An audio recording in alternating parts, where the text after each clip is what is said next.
this a good option for digital artists? Today we're gonna check this out. I'm gonna be reviewing this, the GAOMON PD1161, and let's see if this is something that you should get or not. Let's go. So first and foremost, let's check out that beautiful box cover art. And inside, let's see here, we've got our lovely little tablet. Starting that off. Now we get into the nitty gritty. What do we get here? All right, we've got our pen. We've got our pen holder for it as well. We'll get into some specifics about these things in just a little bit. We've got our complimentary drawing glove. Look at that. And I bet, look at that, fits like a glove. Then we've got our instruction manuals. And we've got our power cords right here. We've got this part right here. Just go ahead and insert it in, twist, hear that nice click, and you're good to go. When you need to release it, just go ahead, press down right here, twist it, comes right back off. And then we've got this huge wad of cables to go ahead and connect to.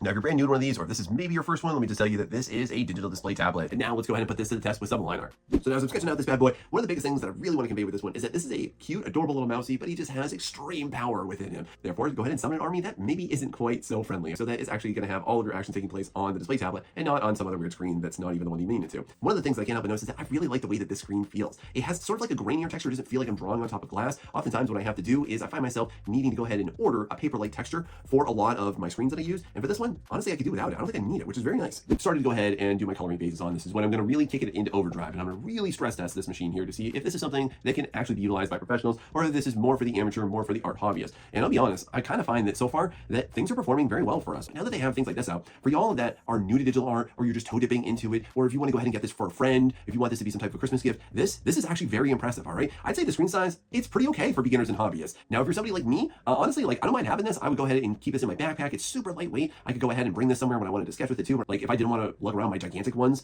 I would go ahead and just bring this to a cafe and sit down and draw for the day. It'd be really fun for it. All right, now I'm sure you're curious about how did this final image come out, and would this be something that I can actually show off? So boom, here we go right here. And I don't know, you tell me, but as far as I'm concerned, I'm liking this bad boy. And again, thanks so much for GAOMON. Big shout out to you for this one, for sending me this one to show all you beautiful people at home.